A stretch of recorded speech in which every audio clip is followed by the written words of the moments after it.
Muy buenas noches, amados hermanos. Dios les bendiga. Un gusto estar nuevamente acá compartiendo junto a vosotros. Les saluda un servidor, Andrés Martín Arrizaga, desde Temuco, Chile, en nombre del Seminario Iglesia Cristo Wells Internacional, en el curso Historia de la Iglesia y de nuestras confesiones. Ahora comenzando nuestra 11ª clase, hoy 4 de abril de 2024. Bienvenidos.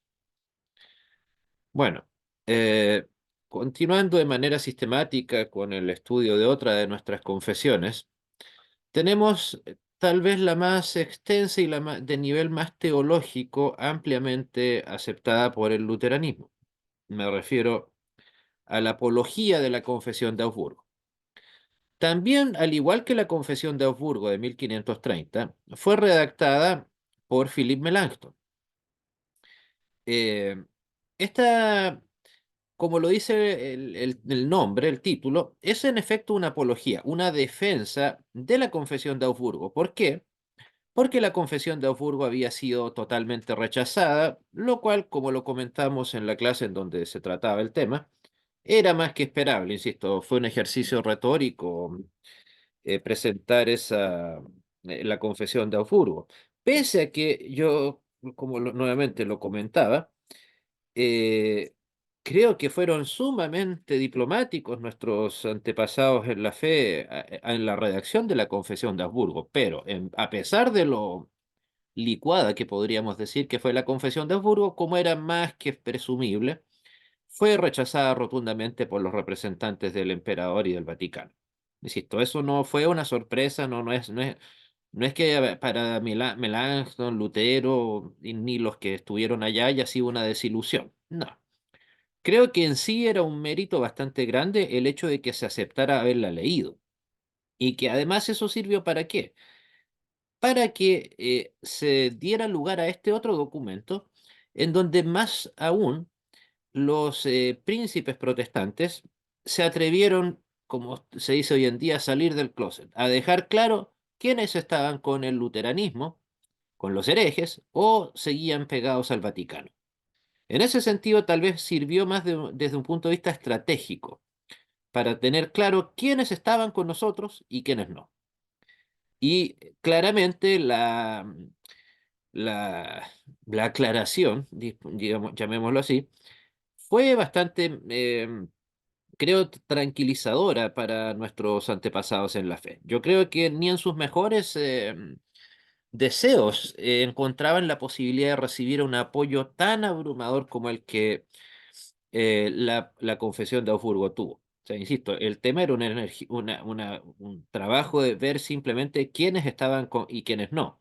Pero, insisto, el quiénes estaban con nosotros era algo totalmente dudoso, imposible de saber. Y, insisto, para gran sorpresa de todos y para bendición de nosotros hasta el día de hoy, en efecto, sirvió, un ejemplo, ¿por qué no?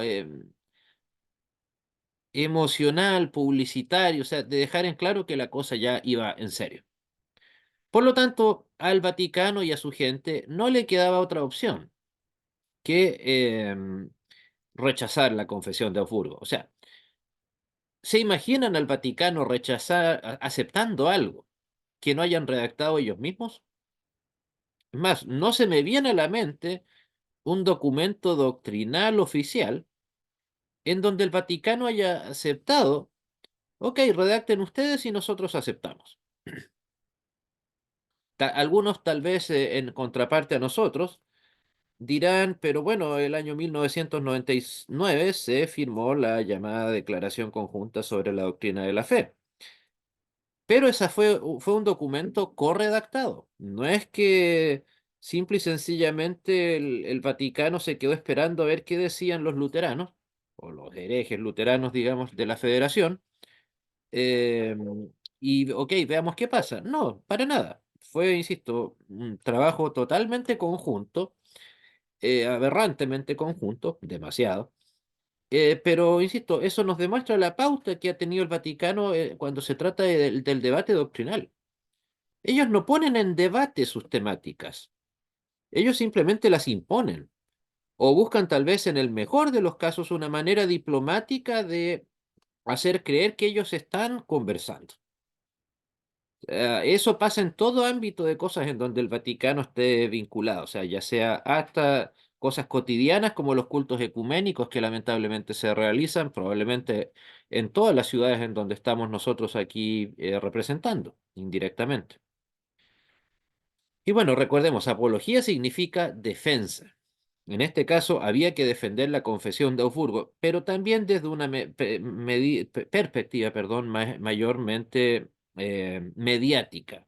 Porque ante el Vaticano ya no había posibilidad alguna de que, ok, presentemos la apología y veamos qué pasa. No, al contrario.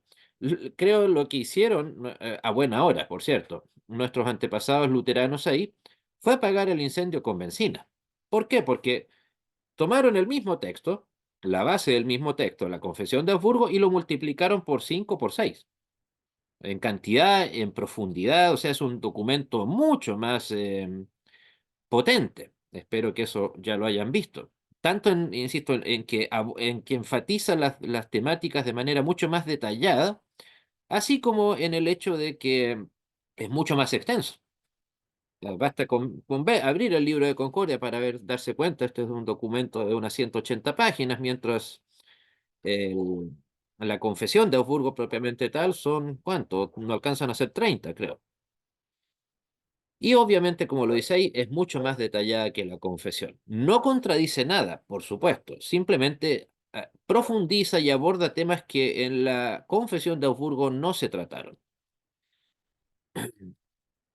También, la apología defiende los principios doctrinales y prácticos de la Reforma luterana, abordando las acusaciones de herejía y error doctrinal lanzadas por los teólogos católicos, y muestra cómo las enseñanzas de la Confesión de Augsburgo están en consonancia con las escrituras y la tradición cristiana primitiva. O sea, esto nos muestra, especialmente esa última frase, tradición cristiana primitiva, nos muestra que todavía no estaba plenamente claro el concepto de la sola escritura. O sea, todavía como que se creía que había que mantener algún grado de cercanía, de autoridad con las iglesias de los primeros 4 siglos o con los autores de los 4 siglos. Lo cual, por cierto, no digo que en sí sea malo, pero tampoco es en sí mismo bueno, porque los padres apostólicos habían grandes autores, así como también había grandes herejes. O sea, por ejemplo, está el gran Agustín, por supuesto, eh, Tertuliano, pero también teníamos a este hombre Orígenes, que era o Arrio, o sea, que negaban la Trinidad, solo por dar un ejemplo. O sea, recordemos el nombre, creo que ya lo he mencionado, el nombre del tercero de nuestros credos, el credo atanasiano, escrito contra los arrianos. O sea, era tan importante el lugar que estaba tomando esa herejía que fue necesario escribir un credo que finalmente llegó para quedarse en el cristianismo tradicional, eh, para defenderse de esta herejía. Insisto, el arrianismo es simplemente, o en palabras muy simples, el negar la divinidad de Cristo y ver a Cristo como un ser subordinado. Hoy en día iglesias que se hagan llamar así propiamente tal no existen, pero sí hay iglesias que son en su práctica arrianas. Por ejemplo, la más conocida por nosotros probablemente es la iglesia adventista. Obviamente, la heredera de la iglesia adventista, la iglesia o los autoproclamados testigos de Jehová. O también una versión rara es la de los autoproclamados Iglesia de Jesucristo de los Santos de los Últimos Días, que creen que Cristo, que la Trinidad son 3 personas distintas. Entonces, y posteriormente, en el siglo XVII en adelante, existió, aunque ya casi como iglesia no existen, un movimiento llamado el unitarismo, que claro, ellos insistían en la unidad de Dios y que por lo tanto no podía ser Dios, un Dios trino, porque Dios tenía que ser demasiado uno, entonces había que negar derechamente la Trinidad, cosa que por cierto es bastante racional, totalmente racional, pero lo cual no la convierte en bíblica. O sea, si se trata de asuntos de doctrina, pues bueno, lo que nos vale es lo que nos dice la Biblia, no el racionalismo secularizado que tenemos hasta el día de hoy.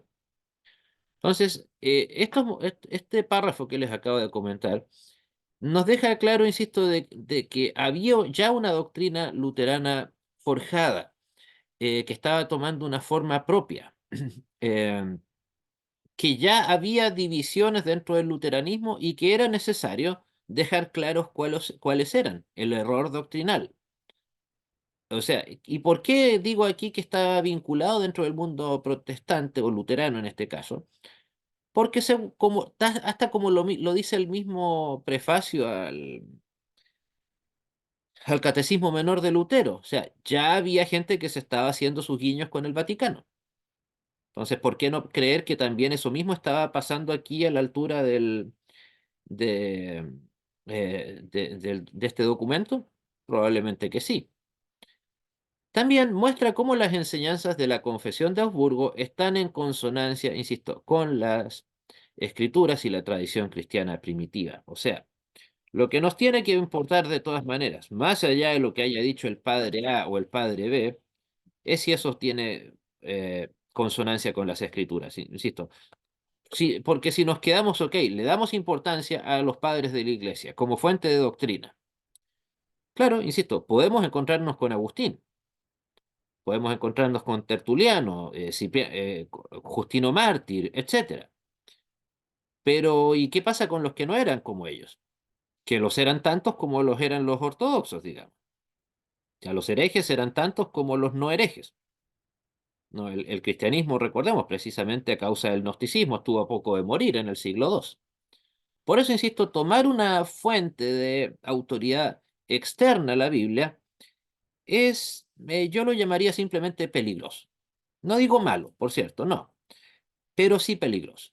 O sea, después de todo, además, nosotros no vamos a redescubrir ahora, siglo XX, siglo XXI, las enseñanzas de los padres de la Iglesia, o mejor dicho, de nuestras confesiones luteranas. Y el concepto de sola escritura, presente en el libro de Concordia, es muy claro. Sola escritura. Que tal vez se mencionaba mucho el concepto de los padres apostólicos o de los padres de la Iglesia. ¿Por qué? Porque estaban debatiendo con católicos, a los que sí les importa, igual, en el mismo nivel que la Biblia, lo que diga el autor, padre de la Iglesia del que estén hablando. Pero no porque en sí mismo haya sido o digámoslo, no haya sido un fin en sí mismo. El origen de la doctrina haya sido necesariamente uno de los llamados padres de la iglesia. De ninguna manera. ¿Pregunta, hermanos?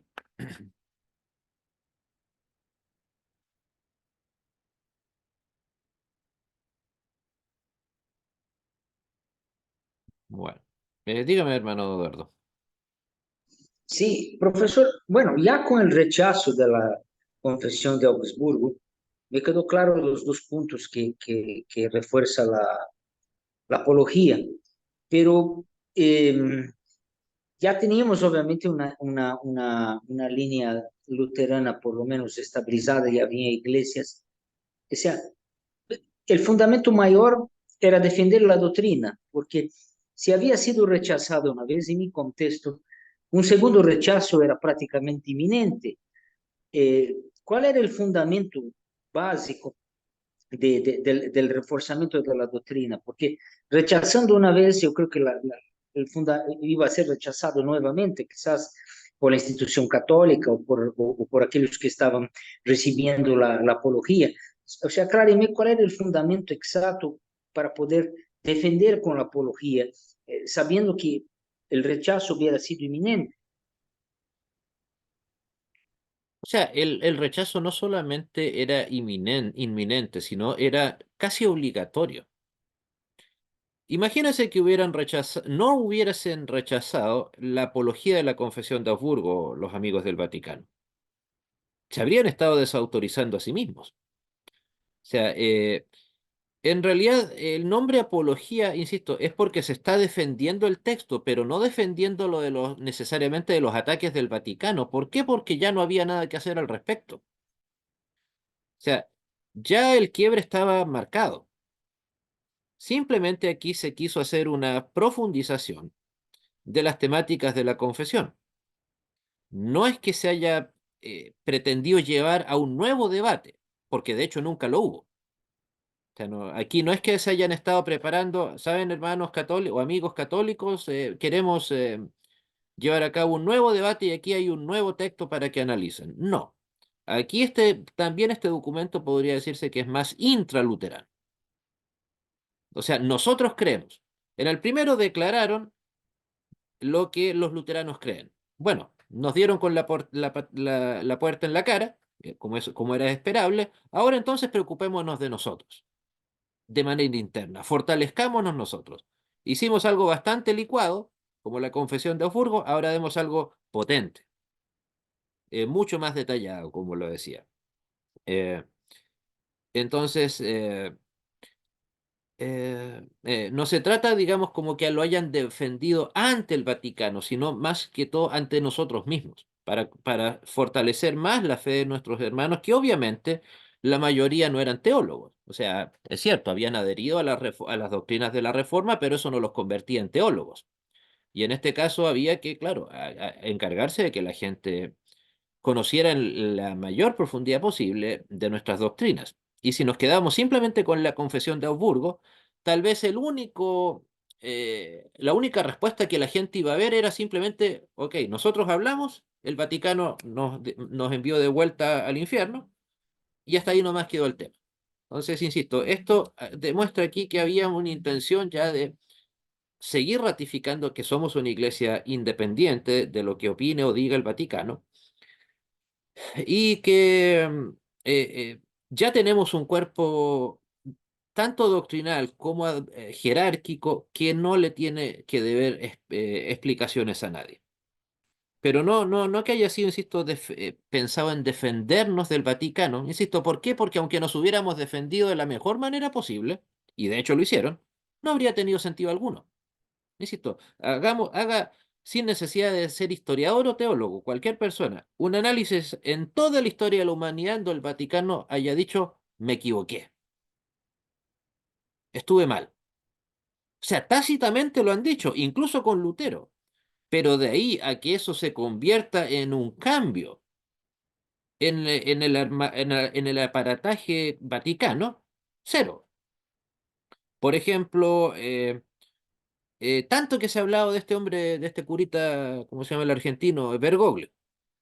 O que el revolucionario, que prácticamente el Che Guevara de la Iglesia Católica del siglo XXI. ¿Y qué cambios ha hecho? O sea, el Papa de los pobres. Sí, viviendo rodeado de sacos de oro y diamantes. Entonces, más allá de tener un discurso muy simpático, digamos, para la gente que le gusta la progresía, ¿no? No veo ese católico tan revolucionario, tan ávido de cambiar a su iglesia o de modernizarla, o como quieras llamarlo. Entonces, no veo tanto de eso, fíjese. Dígame, hermano. No es- Sí, sí, pastor. Yo veo más bien como un documento que marca la cancha, ¿no? Y de verdad que prácticamente dice aquí hay una reforma, creemos en eso, ese es nuestro credo confesional y punto. No nos importa, digamos así, un bledo lo que piense la Iglesia Católica, la reforma ya está instituida. Yo creo que ese es el punto más fuerte de esos dos documentos, ¿no? Porque marcaron la cancha de que algo estaba cambiando y punto final, no nos importaba lo que piense la Iglesia Católica, ¿no? Me quedó claro eso. Gracias, profesor. de hecho, en efecto, qué bueno que lo mencionó, pero claro, podría decirse que la confesión de Augsburgo todavía hay un intento de, ok, veamos, intentemos. En la apología no, por motivos que de hecho vamos a analizar brevemente más adelante. A ver, Muchas gracias, muchas gracias. bueno, algunos puntos centrales son que, insisto, para nosotros, eso espero, son absolutamente obvios, que no tienen casi ni siquiera lugar de discusión, de análisis, que no nos dicen nada que, no sé, en un curso básico de confirmación de un niño de 14 años no vayamos a saber. Pero recordemos, estamos hablando del siglo XVI, no del XXI, no del XX. Entonces, decir justificación por fe era prácticamente una declaración de suicidio. Mátenme. Ahí, tráiganme la hoguera. Si no, pregúntenle a Juan Jos. Entonces, Melanchthon explica en detalle la doctrina luterana de que los seres humanos son justificados ante Dios solo por la fe en Cristo, no por obras o méritos humanos. Insisto, eso casi lo copié, casi literal del documento. Insisto, ¿qué tiene de sorpresivo, o eso espero al menos, para ustedes o para un servidor leer eso? Nada. Probablemente ignoro si nacieron en el luteranismo o no, pero si, no, si al igual que un servidor llegaron a la iglesia luterana siendo ya mayores, fue prácticamente lo primero que supimos del luteranismo. Incluso si es que éramos de origen evangélico, que también comparten la salvación por gracia a través de la justificación por fe. Pero insisto, acá eran otras las circunstancias, o sea, cualquier frase que pudiera incomodar al Vaticano era sinónimo de muerte, de ser declarado apóstata, hereje y por ende muerte. Ni hablar el segundo punto, la autoridad de la Escritura. O sea, como lo dije en alguna ocasión, probablemente el acto más revolucionario de Lutero, obviamente no fueron sus 95 tesis, que fueron casi no tuvieron importancia, no fue su catecismo, no fue ninguno de sus documentos, ni siquiera la cautividad babilónica de la iglesia, sino que ¿cuál fue? Precisamente lo que está ahí, la autoridad de las escrituras. En otras palabras, Lutero traduciendo la Biblia al alemán.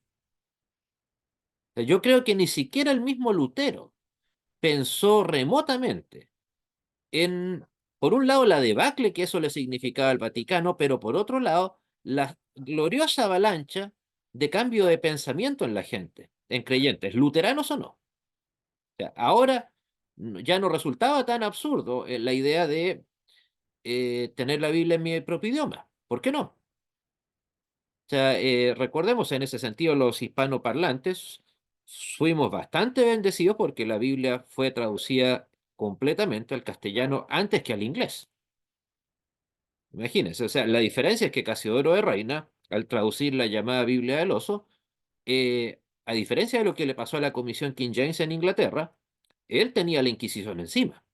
Por algo tuvo que escaparse a Francia, Suiza y finalmente se cuenta que hasta que murió predicando hasta el último de sus días allá en Frankfurt, Alemania. Entonces, imagínense, algo tan básico para nosotros como la autoridad de la escritura debía ser agregado aquí, necesariamente. Se argumenta a favor de la autoridad suprema de la Biblia como la norma final para la fe y práctica cristiana, en contraposición con las tradiciones y enseñanzas de la Iglesia que no están respaldadas por la Escritura. Piensen solamente, no sé si es que lo logro, no, aquí no. Esa frase, autoridad suprema de la Biblia. Imagínense a un cardenal, ni hablar un papa, en el siglo XVI, XVII, XVIII, incluso el XIX, leyendo esa frase.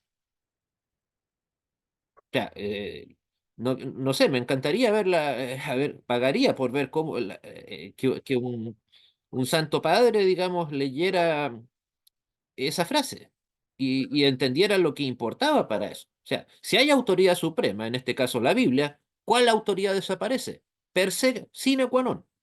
¿Cuál de autoridad va a desaparecer como consecuencia obvia? La La del Papa.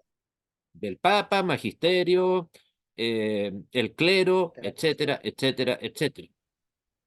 Entonces, insisto, nosotros vemos este tipo de hechos como algo básico, ok, sí, está bien, qué bueno, estamos muy agradecidos, pero insisto, pensemos en la mente y, ¿por qué no?, en el corazón de la gente que estaba redactando esto, o a los que decían, estoy de acuerdo con esto. No era simplemente decir, oh, sí, ok, genial, la Biblia es la autoridad suprema, hagamos una marcha por Jesús, como se diría hoy en día. Eso, insisto, eso es una dialéctica moderna, posterior, muy posterior a la Segunda Guerra Mundial, inclusive acá en Latinoamérica. sea, los protestantes recién tuvimos una mediana apertura religiosa no católica por ahí por el 1980 en adelante. O se imaginan el año 1970 o antes, que evangélicos en Brasil, en Argentina, Chile, México, se hubieran atrevido a hacer una procesión pública en alguna de nuestras calles, en la que ustedes quieran, habrían terminado todos apedreados. Y de hecho pasó, por cierto. Pero bueno, insisto, piensen en la importancia significativa que había en estas, insisto, para nosotros son pálidas palabras. Obviamente uno dice la autoridad de la escritura, se imagina, qué sé yo, eventualmente hasta una tesis doctoral. Pero aquí vemos simplemente la Biblia, autoridad suprema. Ya, ¿y qué? Ya, imagínense si nosotros escucháramos un sermón en donde o un estudio bíblico, yo lo citara, hagamos un estudio bíblico y vamos a estudiar la autoridad suprema de la escritura. Yo la verdad no me sorprendería si alguno de ustedes me dijera, bueno, y para eso vamos a hacer una reunión. No hay temas mucho más potentes que se necesitan fortalecer, y de hecho los hay. Pero insisto, en esa época, nuevamente, no pensar en el hecho de que las cosas se daban tan fácil como nosotros las tenemos hoy. Insisto, es cierto, yo acá en Chile en particular soy una persona muy privilegiada, bendecida en ese aspecto. Camino 50 metros hacia mi derecha, tengo una sede de la Sociedad Bíblica, unas 3.000 Biblias a la venta. Camino 50 metros más hacia el suroriente, no, sureste, oeste, tengo otra librería que tiene más Biblias todavía, al precio al que usted quiera comprar. Bendición que obviamente nuestros hermanos que estuvieron vinculados o ningún protestante, luterano o no, tuvo hasta muy entrado el siglo XVII. Muy bien. Entonces, y recuerden, autoridad suprema de la Biblia. En otras palabras, váyase Papa, váyase Magisterio. ¿Por qué? Porque ya tengo mi autoridad suprema. Por lo tanto, tomándonos de las mismas palabras de Lutero, porque no creo ni en el Papa ni en su concilio, que a menudo se contradice a sí mismo. La Biblia no. ¿Alguna pregunta, hermanos? O Diosnel, en el caso de que no puedas hablar, si tienes alguna duda, por favor, para que no te quedes con alguna duda, me la escribes o me la haces llegar posteriormente. No, no es mi intención que por guardar silencio no puedas quedarte con todo claro. Bueno, Sí, por Andrés. sí, Sí, perdón. quiero nomás, Profesor Andrés, opinar sobre la autoridad de la escritura, porque yo, por ejemplo, por primera vez, ahora cuando estudié con usted, aprendí estas cosas y también ya pasé la enseñanza a varias personas, porque por primera vez acá en mi lugar y también en mi barrio, a veces escucharon esta enseñanza que vos pasaste a nosotros. A muchos pastores, líderes de la iglesia, yo enseño ya esta enseñanza que usted da a nosotros sobre la autoridad de la escritura y la historia de la iglesia, cómo se fundamentalizaron. Que muchas veces la gente usa que el don divino viene de arriba nomás, pero la autoridad es la escritura. Ahí habla la verdad, la escritura. Y yo siempre enseño que lea la escritura y también que aprende la historia como usted enseña a nosotros sobre la historia, cómo vinieron a veces los problemas, porque en mi país siempre hubo problemas entre evangélico y católico, profesor. Este siempre lleva un problema. Eh, Odio. Nosotros como hermanos cristianos, todos somos cristianos, seguimos a Cristo, pero este odio no debemos usar y a veces usamos porque yo, por ejemplo, si no llego a un conocimiento, yo voy a discutir a un católico. Y un católico no llega a un conocimiento, me va a discutir. Pero esto doy gracias a Dios y para usted también, profesor, usted por su enseñanza. A la vez, esto ya mucha gente yo le pasé esta enseñanza y me dijo que por primera vez ellos escucharon esta enseñanza que usted pasa a nosotros. Esto es mi... Mm. Sí, no, lamentablemente no es. O sea, pero ahí la diferencia con con la situación de la reforma versus la de ahora es que al menos esas personas que no habían escuchado ese mensaje que tú les entregaste, es porque no tuvieron tiempo, no tuvieron la oportunidad, el lugar, las circunstancias, etcétera. Aquí, en esta época, siglo XVI, 1531, el tema era porque simplemente, simple y sencillamente no se podía. Era delito. O sea, piensa en la gravedad. O sea, incluso para ti mismo, cuando entregaste, gracias a Dios, el mensaje, lo hacías con toda tranquilidad, con toda fe, a lo más esperando que la persona que te escuchara no te tomara muy en cuenta. Eso es a lo más que te arriesgabas, ¿no es cierto?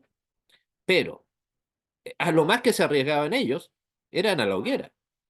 Entonces, gracias a Dios, como dice la misma Biblia, todo tiene su tiempo. Bueno, llegó el tiempo en donde la plena libertad religiosa existe, de la cual nosotros también tenemos, por cierto, que hacernos cargo de que exista. No pretender crear una teocracia luterana como tal vez nos gustaría. Suena simpático, pero con eso estaríamos contraviniendo las palabras de nuestro mismo Señor Jesucristo, cuando dijo, en el mundo tendréis teocracia, un país entero para Cristo, como les gusta decir a algunos. ¿Qué les ofreció Cristo a sus seguidores? ¿Puedo Aflicción. opinar, profesor, una cosa también? Sí, por supuesto. Sí, en mi país es profesor, se habla en todo idioma. Por ejemplo, vos dijiste hace rato un término teocracia. Acá en mi país habla en guaraní, profesor. Muchas veces nosotros no usamos palabras, términos en español. En mi país habla 80% de guaraní, 20% habla en español. Y a veces estas palabras nosotros debemos traducir otra vez. Por ejemplo, teocracia. Ni yo a veces no conozco qué en guaraní. Y muchas veces en mi país lo que la enseñanza viene de extranjero, hermano y eso. Y no, por ejemplo, te dijo, no se reparte de aquí para allá la enseñanza porque la mayoría de los misioneros vienen, usa términos español cerrado y acá en mi país hablan en guaraní y yo siempre tradujo en guaraní. Es otra cosa, profesor, quiero informar porque yo paso la enseñanza. Cuando yo estudio con ustedes, al otro día yo ya publico a los hermanos de varias iglesias, a todos los hermanos, porque a ellos les gusta que yo que aprenda con ustedes. Dijo que por primera vez hay un hermano que estudia estas cosas. Había sido en la iglesia, ese no se enseña. Y acá en mi país, en guaraní, vos tenés que traducir. Por ejemplo, vos usamos palabras, términos. Por ejemplo, teólogo en guaraní, otras palabras. Escritura, otras palabras. Y en mi país habla en guaraní. Esto mi hermano tiene más informado. Solo como o sea, como un tip para ti, si quieres explicar lo que es la teocracia, mejor, más que explicar la palabra en sí misma, explica el concepto, que básicamente te lo dejaría como la iglesia gobernando, que es lo que tanto le gusta al Vaticano, ¿no? O sea, la iglesia decidiendo de manera formal, por cierto, no en influencia, que es lo que actualmente pueden ser, pero lo que hizo el Vaticano durante, ¿cuánto? 1500 años. Básicamente, que la iglesia, católica en este caso, gobernaba a la gente y utilizaba el poder político. Es cierto, si te quedas en lo que, que es la unión de la palabra teo, ¿cuál es? Cracia, que significa el gobierno de los kratos, etcétera, no vas a obtener nada. Al contrario, vas a complicarle más la cosa a la gente. No, en ese caso, teocracia, si lo quieres explicar, el gobierno, donde la religión gobierna. Que por cierto, disculpa el paréntesis, hermano, antes de darle la palabra. eh, a veces se confunde mucho, o groseramente, y se hace creer que en la Biblia el gobierno era teocrático, pero no lo era. Piensen, se dice que en Israel gobernó la teocracia, pero díganme, Saúl, el primer rey, David, el segundo, Salomón, ¿eran personas del clero judío, por así llamarlo? ¿Qué eran ellos? Soldados. Soldados, o tal vez el único no tan soldado habría sido Salomón. Pero ellos no eran, o sea, es cierto, eran personas en teoría al menos, de fuerte convicción judía, sí, pero eso sería lo mismo que alguien como ustedes o un servidor nos presentáramos a presidentes y fuéramos elegidos. No quiere decir que por el hecho de estar un devoto luterano en el Palacio de Gobierno, vayamos a convertir a todo nuestro país en un país cristiano. Es algo no muy distinto, hermanos. O sea, ¿cuáles eran los líderes religiosos en la época bíblica? Los levitas, los hijos de Aarón, etcétera, que no eran, insisto, personas que ejercieran poder político. A veces, insisto, lamentablemente creo que se confunde ese concepto de devoto creyente, como los que les acabo de mencionar, con el hecho de convertir todo esto en una teocracia, en donde, insisto, en la teocracia la religión manda por sí sola, sin pedir autorización a nadie. Solamente como un paréntesis. Hermano Eduardo, me parece que había pedido la palabra. Sí, un tema que me queda en duda, profesor, es sobre el Pentateuco. Algunas tendencias doctrinales discordan que Moisés ha escrito el Pentateuco. Eso no es un punto importante a discutir en la Confesión de Augsburgo, quizás en la apología. Eso quería aclarar porque es un tema, eh, tal vez que no venga muy al caso, pido disculpas, pero no sería un tema importante incluirlo ahí porque al no creer que Moisés ha escrito el Pentateuco, quizás hubiera una corrupción de nuestra doctrina luterana. Luterana, calvinista, bautista, la que usted quiera. Analícelo de la siguiente manera. Si usted niega en un texto, el que quiera, político, social, económico, etcétera, si usted le niega la autoridad del escritor, más aún en este caso que estamos hablando de alguien que nosotros en el texto bíblico afirmamos expresamente que el autor en su mayoría fue del Pentateuco, fue Moisés. Si negamos eso, precisamente, y lamentablemente ya sucedió en el mundo protestante y católico igual, o sea, hoy en día, digamos, si usted afirma creer en la existencia literal de Moisés, en que él recibió en el monte las dos tablas de la ley, todo lo que ya sabemos. Usted no va a poder ser pastor de la iglesia oficial en Alemania, en Holanda, en Inglaterra, en todos los países que se dicen protestantes. Si es que acaso no va a ser ridiculizado. En ese sentido, lamentablemente, o sea, los únicos que estamos en esta línea de literalidad del texto somos nosotros, el CELC, Conferencia Evangélica Luterana Confesional, y nuestros amigos del Concilio Luterano Internacional, que su iglesia más representativa es Missouri, pero el resto de los luteranos, al unísono, o sea, tal vez con uno que otro teólogo que es una excepción, no es la regla, niegan la existencia de Moisés. Lamentablemente eso se metió en la traducción bíblica. O sea, lamentablemente esa autoridad, eso es lo más triste de la situación, que los mismos que en el caso de los luteranos dicen aceptar la apología de la confesión de Augsburgo por la autoridad de la escritura, lo que tenemos acá enfrente. Pero resulta que, mientras tanto, que dicen ser luteranos, lo primero que hacen es negar la autoría de parte del texto de la escritura. O sea, hoy en día la tendencia normal respecto a ese punto, y no hay problema en mencionarlo, no se preocupe, es que fue una cantidad mínima de cinco, ni siquiera autores, sino escuelas distintas de traducción, no menos, y que fue escrito en un periodo, el Pentateuco, en un periodo no menor a 300 años. O sea, insisto, eh, teólogos como un servidor, precisamente éramos ridiculizados en mi seminario cuando adolescente, por negarme a aceptar esa estupidez.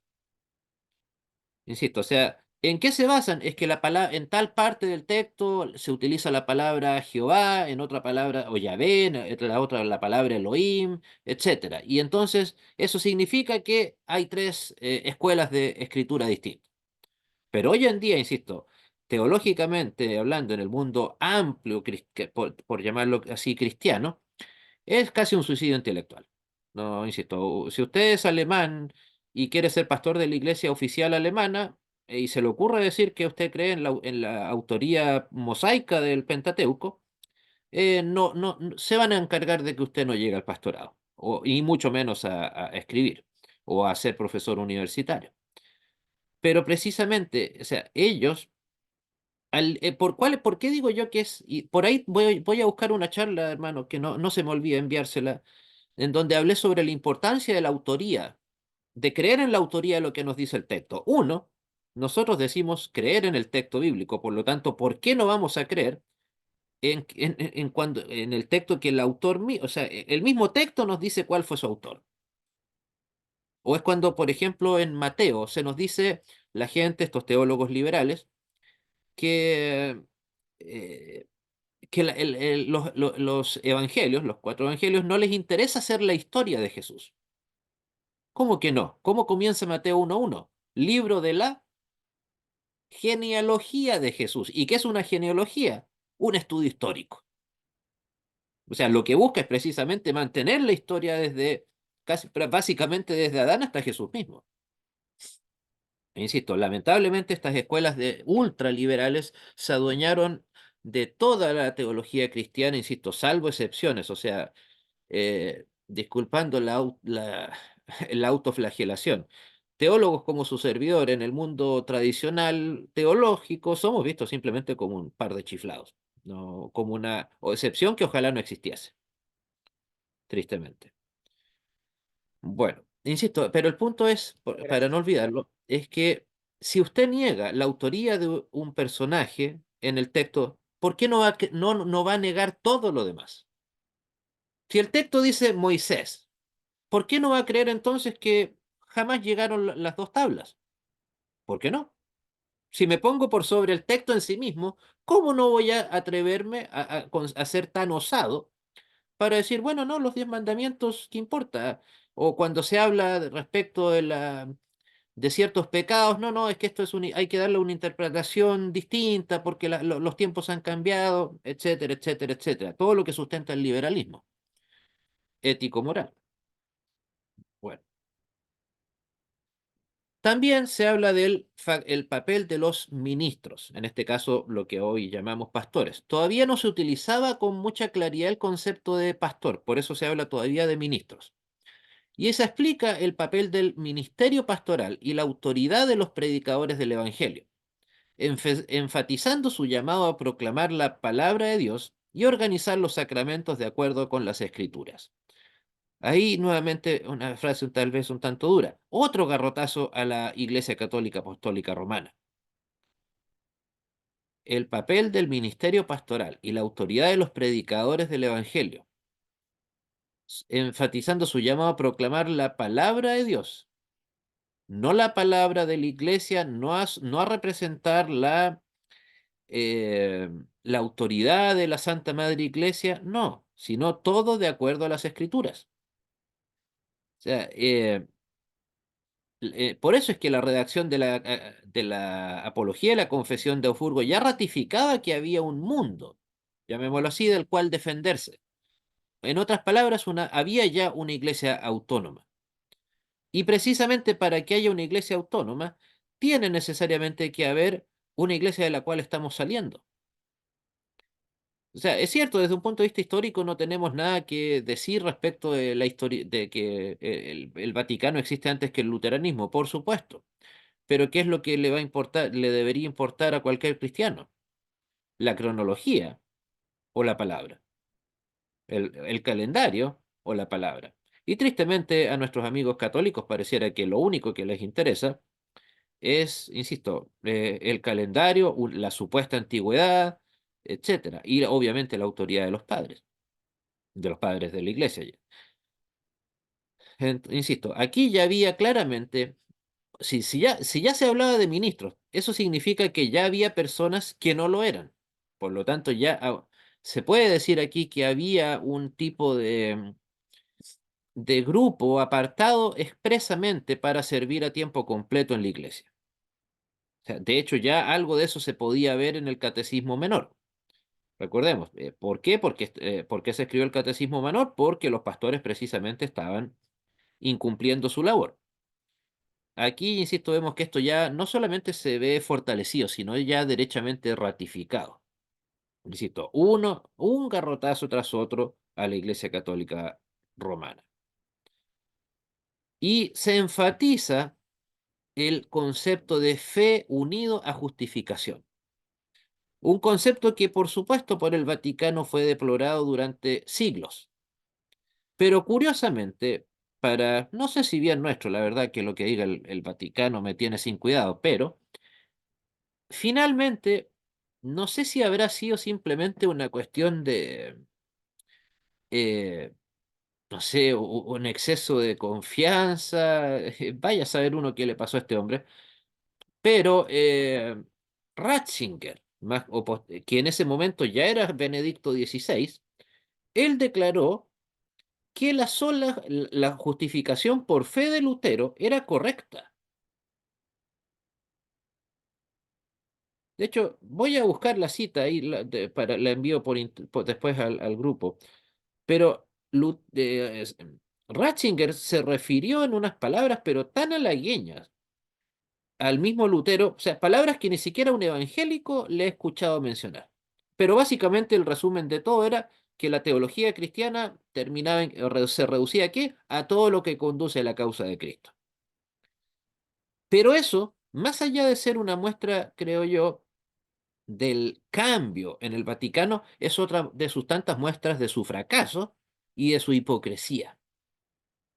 Porque si después de todo el mismo Papa, no el cura de la esquina, no el cura de la parroquia, no un catecúmeno, no, el Papa, le está dando la razón a la justificación por fe de Lutero, porque por ahí los católicos tratan de decir, no, él habló de la justificación por fe. No, pero Ratzinger dijo expresamente la justificación por fe enseñada por Lutero. Así que no estamos hablando de un concepto abstracto de justificación por fe. Y más encima, insisto, termina diciendo que, esta última frase la dijo creo que el año 2018, en una visita a Erfurt, Alemania. Eh, y Ratzinger ahí hablaba de que el resumen de toda la teología es lo que dirige a Cristo. Insisto, esas palabras, así la frase completa, ahí la podré hacer llegar. eh, yo creo que ni a mí se me habría ocurrido un resumen tan precioso del pensamiento o respecto de cómo pensaba Lutero. La verdad es que, insisto, eso demuestra lo que decía recién, la hipocresía del Vaticano. O sea, por un lado, todavía nosotros somos hermanos separados, pero resulta que tácitamente están absolviendo a nuestro padre Lutero. ¿A quién le creemos entonces? ¿A los antiprotestantes a ultranza que tenemos acá en Latinoamérica? ¿O a su santidad el Papa que está allá en el Vaticano? ¿O estaba, ¿no? Ya que murió el caballero? Buena pregunta. Bueno, también el concepto de justificación por fe solo sigue aclarándose y ratificándose y justificándose, perdón, hasta hoy. Insisto, ¿a qué me refiero con ese hasta hoy? En donde finalmente hasta el mismo Papa, por ende el Vaticano, el Papa infalible, recordemos, le da tácitamente la razón a Lutero. Entonces, ¿para qué nos fuimos de reforma? ¿Para qué nos fuimos de cisma? Buena pregunta. Y el centro de todo, obviamente, de nuevo, insisto, quiero creer que para nosotros son obviedades, pero para esta gente no. Para esta gente era decir, estoy de acuerdo con esto, a los contemporáneos de quienes leyeron esto, redactaron esto, era sinónimo de autocondenarse a muerte. Insisto, no, decir el centro de todo es Cristo en el siglo XVI no es lo mismo que para nosotros, que hasta un católico hoy en día te va a decir el centro de todo es Cristo, contradiciendo a todas las enseñanzas de su iglesia, por cierto, eso no es un tema menor. Pero el punto es que, insisto, ellos al menos tienen el derecho a decir, a contradecir a su propia iglesia. Y hay algo, curiosamente, que se le saca poco provecho cuando se trata del, comillas, debate con los amigos católicos. Sé que a muchos les sorprende, por cierto, pero un servidor no es dado al debate. No me gusta el debate.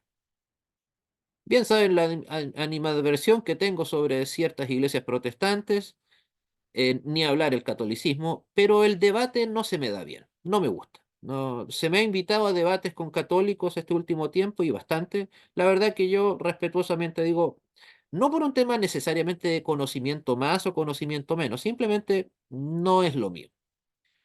Pero, insisto, creo que en el debate con el católico se le saca poco provecho al hecho de que todas nuestras confesiones de fe, que terminaron de ser recopiladas en 1580, piénselo, 1580 fue cuando se terminó de redactar el libro de Concordia.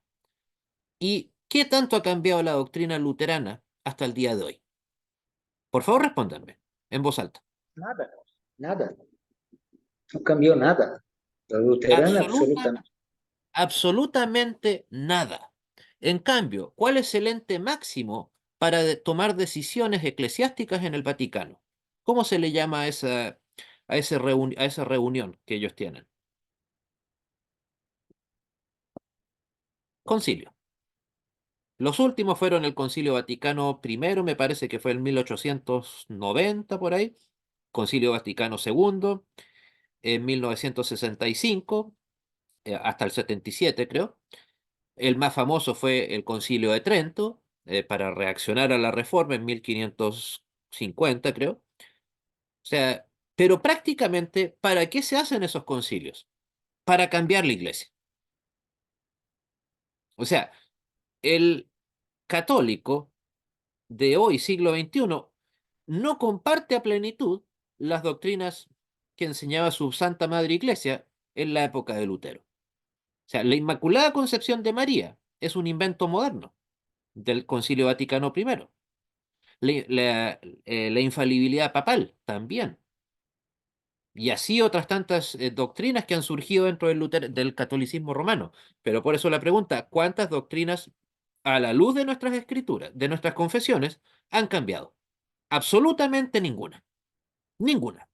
Lo mismo, por cierto, siendo honestos, con los amigos calvinistas. Sus confesiones de fe siempre han sido exactamente las mismas. No las han cambiado. Que obviamente, al igual como con los luteranos hay herejes, los hay, pero eso ya es un tema de cada persona. No un asunto, digamos, de las confesiones en sí, en sí misma, o la Confesión Bautista de Fe de Londres de 1689, 1689. Pero el Concilio Vaticano II prácticamente rearmó la Iglesia Católica en su totalidad, insisto, en 1960 y fracción. Pero curiosamente los que somos fáciles de cambiar somos los herejes protestantes, pero los que andan haciendo un concilio tras otro para cambiar su iglesia son ellos. Hermano Eduardo, creo que había pedido la palabra. Sí, sobre el credo apostólico que la Iglesia Católica se basa, es un, como le digo, es algo que no tiene la menor solidez entonces, porque eh, su confesión de fe es absolutamente insólita, ¿no? Porque en la misa siguen todavía machacando sobre el credo apostólico, si no me equivoco, pero no tiene menor fundamento, ¿no? En términos de confesión de fe, porque, como usted bien ha dicho, sobre el tema de la Inmaculada Concepción de María, la infalibilidad papal, o sea, no tiene una doctrina definida, ¿no? O Varía estables, dependiendo de su, a ver, sí, eso estable, quiere entender. definida. O sea, insisto, curiosamente, el sínodo, o sea, cada concilio, perdón, cada concilio prácticamente está pensado, hecho, en que la iglesia entera cambie. Mientras que para nosotros un concilio, o ya que el año 2023 un servidor tuvo el honor de estar en el Congreso Mundial de nuestra iglesia, ahí a lo que nos reuníamos, ¿para qué fue? Allá en Seúl, para ratificar simplemente de manera formal lo que ya creemos, o para ver asuntos administrativos, en el caso de un servidor, asuntos de forma educacional, cosas así. Pero ni siquiera se nos pasó por la mente analizar, oiga, ya que en Latinoamérica las cosas están cambiando, ¿qué hacemos nosotros? No, no. O sea, al contrario, habría sido un absurdo gigantesco hacer eso. Y una herejía, por cierto. O ya que ahí tuve el honor de conocer al presidente mundial de nuestra iglesia, reverendo Thomas Nass, de Wisconsin. Él era uno más de los tantos participantes. ¿Se imaginan en el Concilio Vaticano II que alguien haya tenido acceso a Pablo VI? Por muy cardenales que hayan sido. No lo creo. Él, el hermano Nas, era un hermano más entre otros tantos. Que al contrario, él tiene claro que su poder, comillas, poder, que tampoco se puede decir que él tenga mayor autoridad así como la entendemos nosotros, su poder no es no deriva a la gente, sino que es derivado de la gente. O sea, en ese sentido nosotros tenemos un sistema, digamos, bastante sano respecto de lo que es el poder de nuestros líderes, que están lejos de tener la autoridad, y por cierto, el día en que eso llegue a cambiar, un servidor será el primero en cambiar de iglesia. Pero precisamente nosotros tenemos lo que podríamos llamar una ley de contrapeso. No hay posibilidad de que en nuestra iglesia alguien tenga un poder total. En efecto, al contrario, nuestra iglesia, CELC, está hecha precisamente dentro de todos sus estatutos para que eso no suceda. Bueno, por lo mismo entonces la vida de fe es demostrada como un hecho, no un acto puntual. Ahí es una gran diferencia entre nuestros amigos, principalmente evangelicales, arminianos, con nosotros, incluso también con los calvinistas, que en ese punto los calvinistas y nosotros tenemos la misma doctrina respecto del pecado. El pecado es un hecho, no es un acto. Creo que eso en alguna conversación ya lo tratamos. Recuerden, a la luz de la Biblia, obviamente, y de nuestras confesiones, el pecado, que es lo que agobia al ser humano, insisto, es una condición, un hecho. O sea, yo soy pecador porque nací o cometo pecados porque nací con la herencia pecadora, porque mi esencia es esa, no al contrario. No es que yo por cometer pecados me haya cometido en pecador. Por favor, eso es algo fundamental de comprender en la eh, amartología luterana, el análisis del pecado. El ser humano precisamente, creyente o no, por el hecho de ser humano, persona, tiene una inherencia hacia el pecado, tiende al mal, y fruto de eso va a cometer pecados. No es un acto temporal. El ejemplo tal vez casi absurdo que a veces puedo dar, pero no creo que no está muy lejos de la verdad. Bueno, ustedes probablemente antes que yo, que no padecen de insomnio, eso espero. Eh, Cuando estén durmiendo, ¿van a ser menos pecadores ante Dios que ahora? Después de todo, insisto, en ese momento ustedes no van a estar pecando, no van a estar haciendo nada malo, no le van a estar robando ni deseando el mal a alguien, nada. Pero, ¿vamos a seguir siendo pecadores durante esos momentos? Y finalmente mañana, cuando nos levantemos, ¿vamos a ser menos pecadores unos cuantos minutos hasta que cometamos el pecado, el primer pecado del día? No, vamos a ser igualmente pecadores. ¿Por qué? Insisto, porque el pecado es un hecho, un acto, no un acto puntual, no la acumulación de un pecado tras otro. ¿Está claro ese punto, hermanos? Por favor, necesito que me lo digan o escriban. No, claro.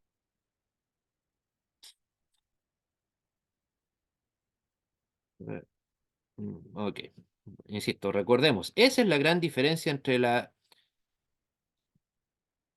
cosmovisión o la amartología eh, cristiana, protestante, pero principalmente luterana y calvinista, que es en esencia negativa.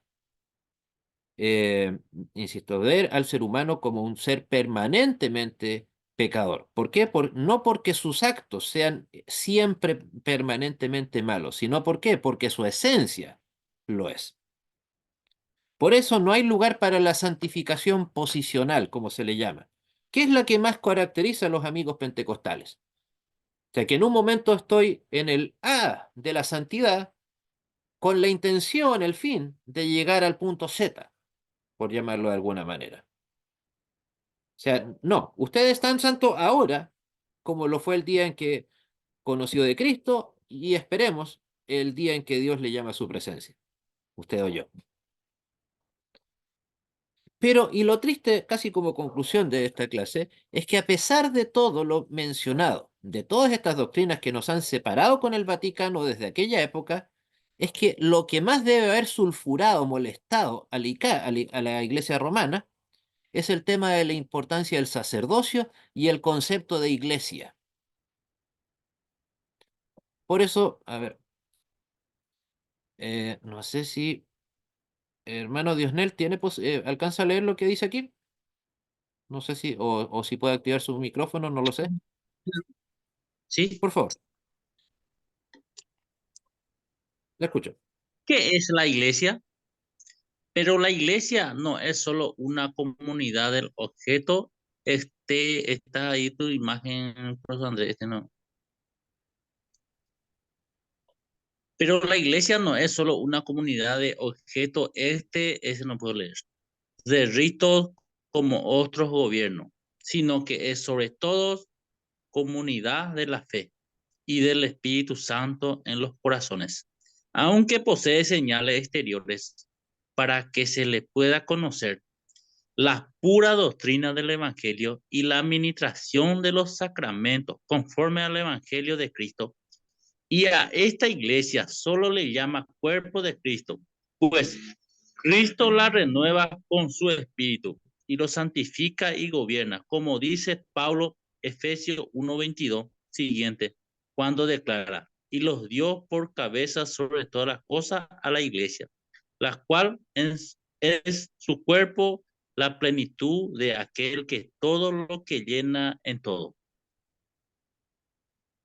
Muchas gracias, hermano. Estas son palabras literales de uno de los artículos de la Apología de la Confesión de Augsburgo, en donde el tema a tratar es, en efecto, la iglesia. O sea, esta detallada definición aquí contradice lo que nos enseña el Vaticano, contra lo que nos enseñan lamentablemente algunas iglesias evangélicas. Aquí hay lugar, por ejemplo, para el clericalismo, en donde el pastor es el que hace la iglesia. Habla al contrario de,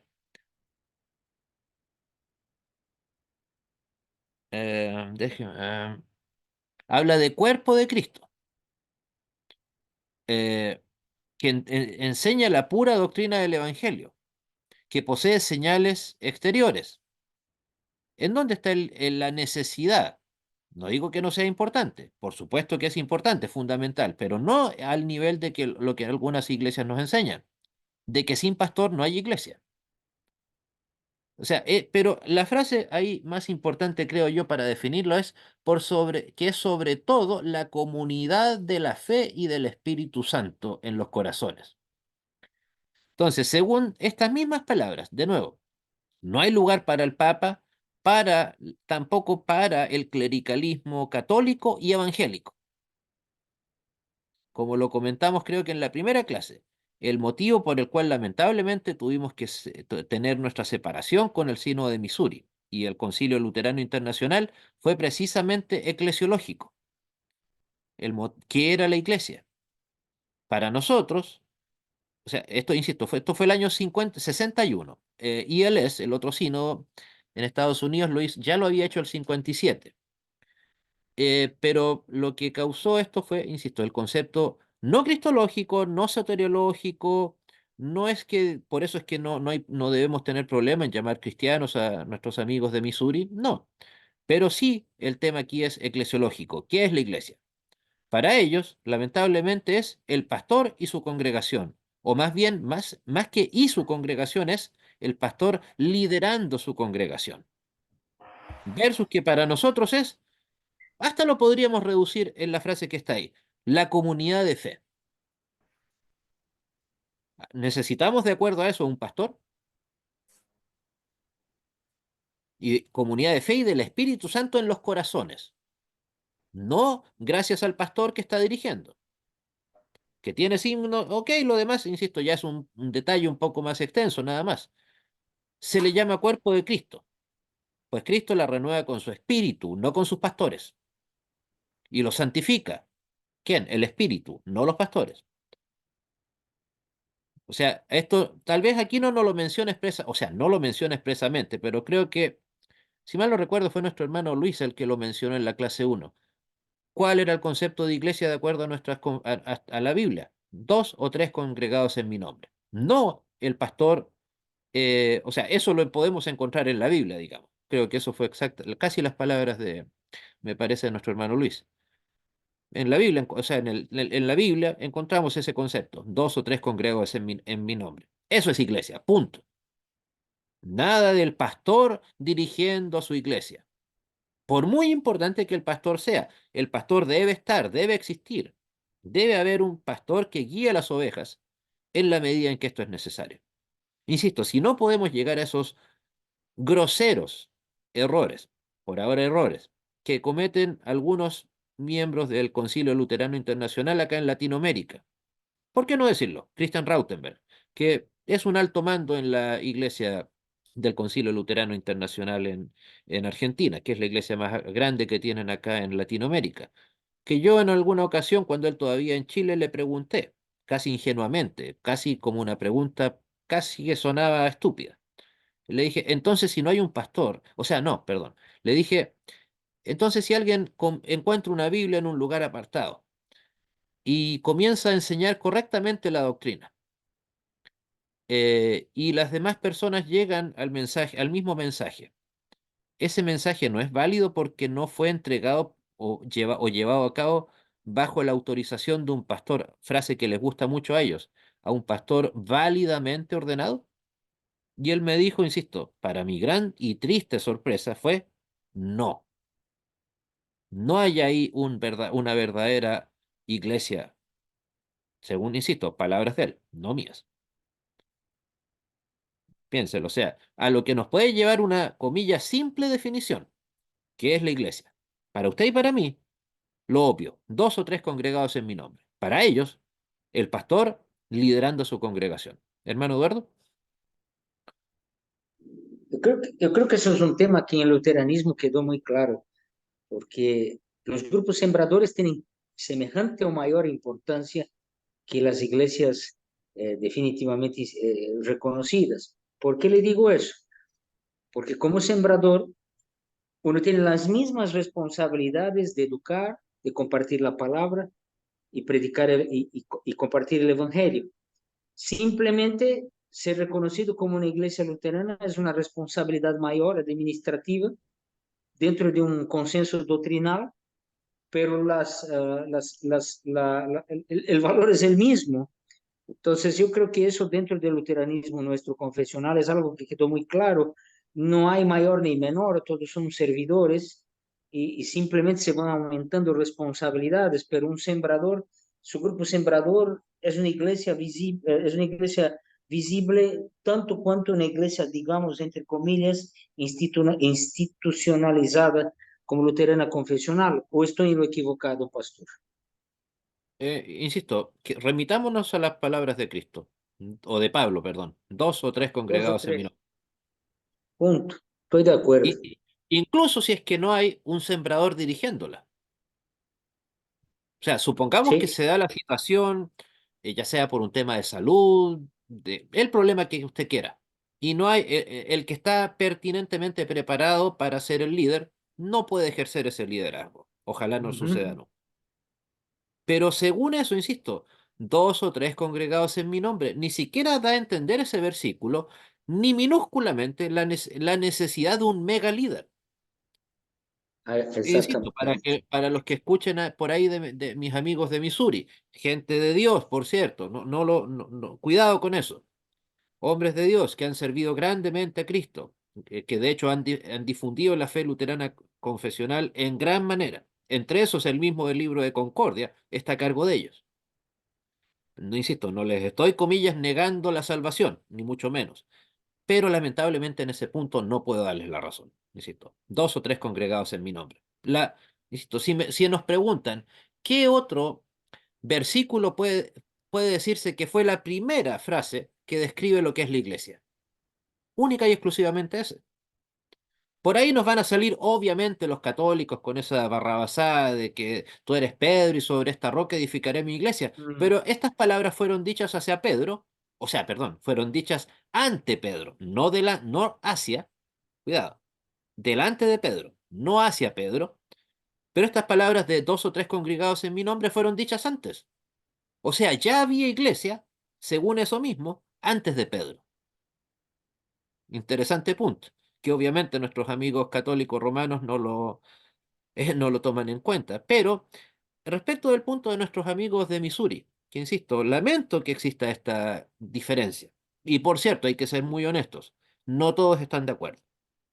Yo conozco en persona, tengo grandes amigos en el Sínodo de Missouri en Estados Unidos, y él no tiene ese concepto, digamos, tan, ¿cómo decirlo?, tan clerical, y que a opinión de un servidor, eventualmente puede atacar duramente el concepto fundamental de la reforma del sacerdocio universal de los creyentes. Sacerdocio, o sea, ni siquiera pastorado. Sacerdocio universal de los creyentes. Por algo se utilizó el concepto sacerdote, tomándose el concepto de sacerdote obviamente no en relación al sacerdote católico. Allí cuando se acuñó esa frase, ¿de cuál eh, sacerdote cree usted que estaban hablando?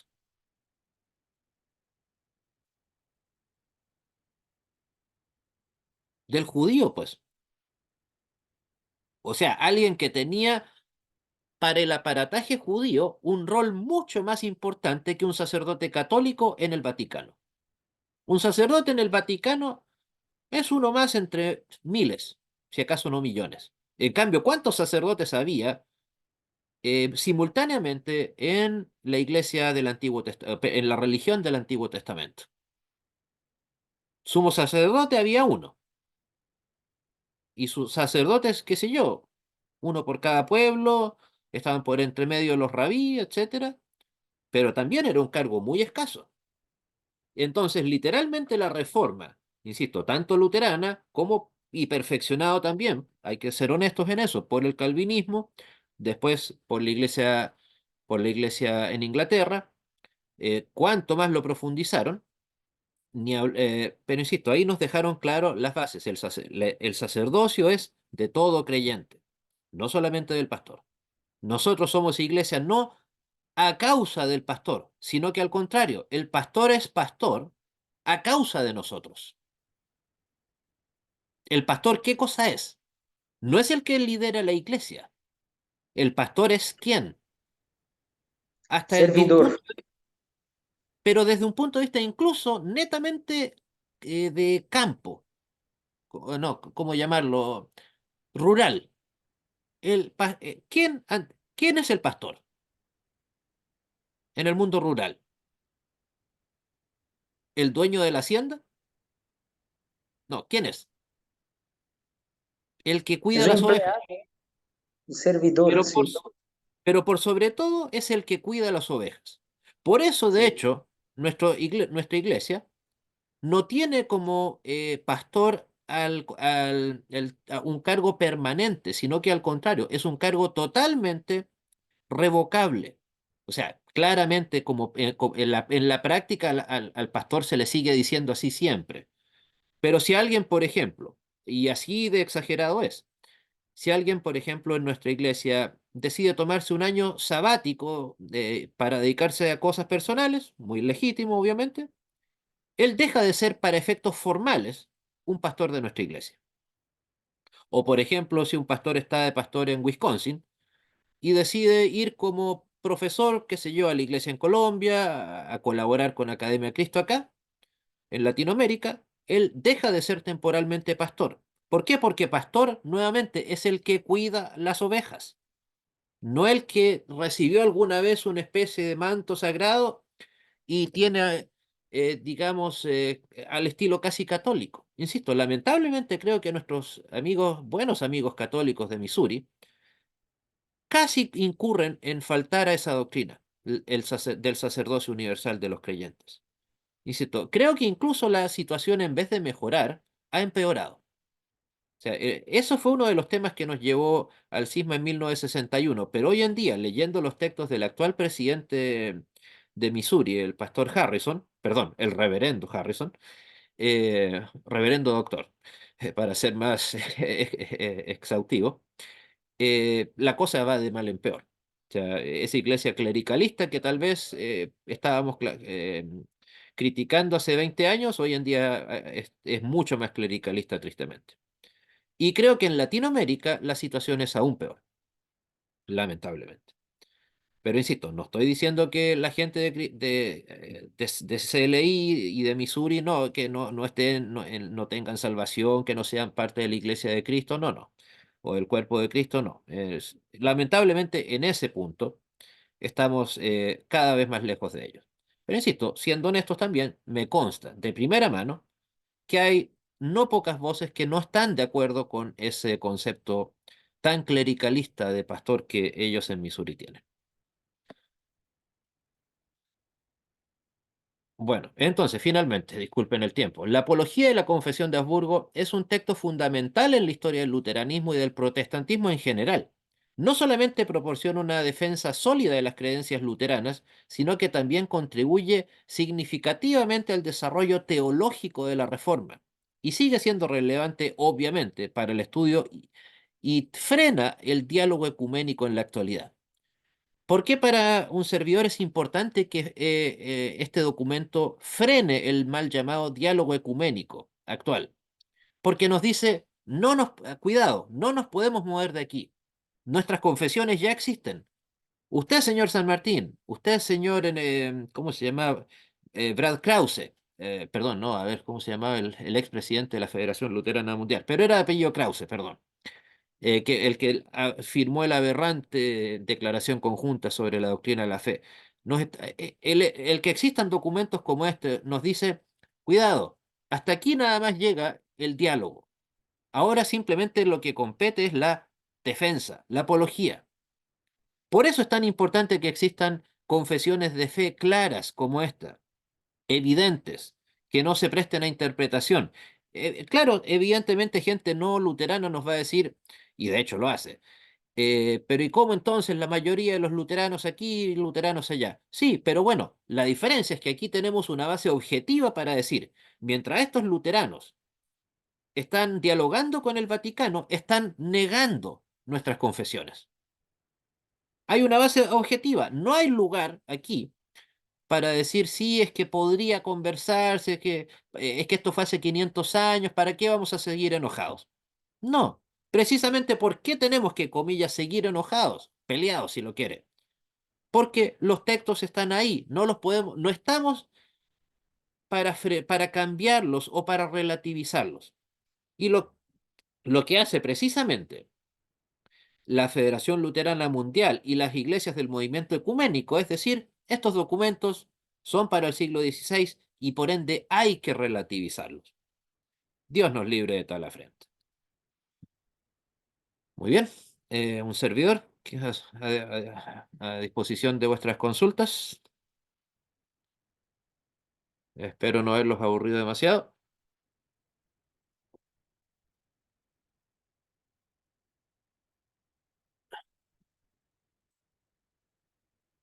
Bueno, siendo así, hermanos, llegamos hasta el final de nuestra clase.